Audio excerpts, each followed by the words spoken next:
चाहते सब हैं कि हो औज सुरैया पे मुकिम। चाहते सब हैं कि हो औज सुरैया पे मुकिम, पहले वैसा कोई पैदा तो करे कल्बे सलीम।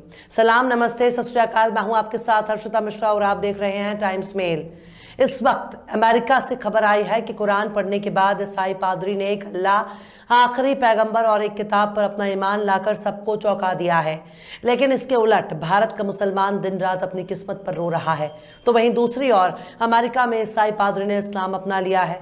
एक ईसाई होकर कोई इस्लाम अपना लेता है तो कोई हैरत वाली बात नहीं है, लेकिन जब एक पादरी ही इस्लाम अपना लेता है तब इस घटना को हैरत की निगाह से देखा जाता है। लेकिन सबसे बड़ी बात यह है कि एक तरफ अमेरिका का ईसाई कुरान पढ़कर मुसलमान बन जाता है, एक तरफ अमेरिका का नास्तिक कुरान के एक अल्फाज को समझकर इस्लाम अपनाता है।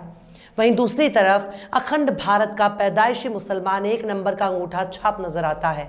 उसके पास कुरान तो है लेकिन अलमारी में रखा हुआ है। उसके पास अल्लाह की किताब मौजूद है लेकिन उसे पढ़ने का शऊर नहीं है। उसके पास पैगामे इलाही मौजूद है लेकिन उसे कुरान की समझ नहीं है।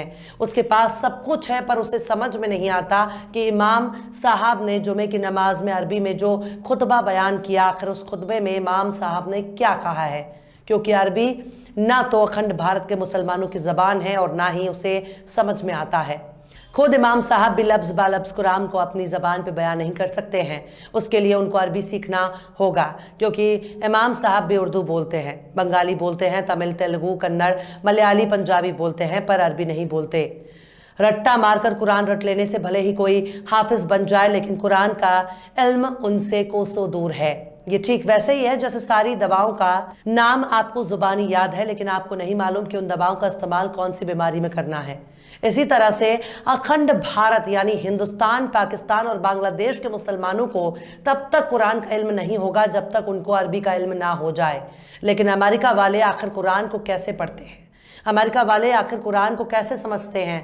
अमेरिका वाले आखिर कुरान के रास्ते पर कैसे चलते हैं? उनकी केवल एक ही वजह है और वो है कुरान का ट्रांसलेशन। कुरान को अरबी से अंग्रेजी में ट्रांसलेशन के जरिए समझकर सारे अंग्रेज कुरान को अपनी जबान में समझ लेते हैं। यहाँ वाले तो पूरी जिंदगी अपनी जिहालत की वजह से जूते चप्पल खाता रहता है। इनके पैगंबर ने इकरा यानी पढ़ने का हुक्म दिया, इन लोगों ने मज़ारों की चादरें चूमनी शुरू कर दी। इन लोगों को पैगंबर ने बुत परस्ती और शिर्क से दूर रहने का सबक दिया तो इन लोगों ने मज़ारों पर सिर पटकना शुरू कर दिया। इन लोगों को पैगंबर ने कुरान को